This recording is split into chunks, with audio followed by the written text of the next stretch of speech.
Share ko sa inyo yung food na to. Sariling recipe ko to. Yan. Meron akong rice. Cook rice yan. Lutong kanin na. Cucumber, boiled egg. Meron akong kalamansi. Optional po ang kalamansi kung gusto nyo or ayaw nyo. Then, meron akong Labanos kimchi yan.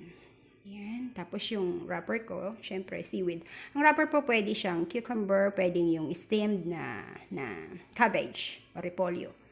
Tapos, ito po yung traditional sa Pilipinas na kinakain natin noon, na yung kanin lalagyan lang natin ng mantika at saka ng toyo. So, nilagyan ko lang siya ng twist. Ganito po ang version ko nito. Sarili ko po ito. Ayan.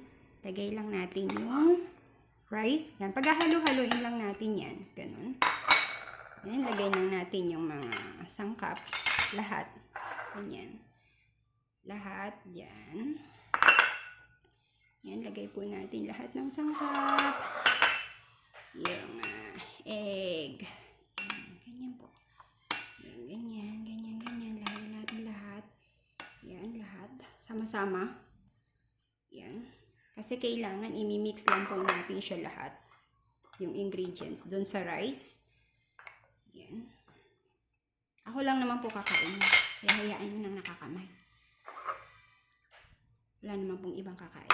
Tapos, lagyan natin siya ng toyo. Ito po yung toyo natin. Yan, wag masyado kasi yung toyo ko po na to, nasisoning na to, maanghang. Yan, ganyan. Tapos, ang kalamansi po, sabi ko sa inyo, optional kung gusto nyo or kung ayaw nyo. Yan. Yan, ganyan. Yan, kasi gusto ko po ay maasim talaga, kaya tingnan nyo yung kimchi ko. Tapos, yung pong cooking oil, o yung oil, ayan, konti lang, huwag masyadong madami. Yan, ako hindi po masyadong madami.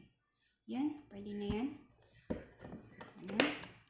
Tapos, atin lang po siyang halu-haluin. Mix natin lahat. Ganyan. Mix. Then, eto na siya.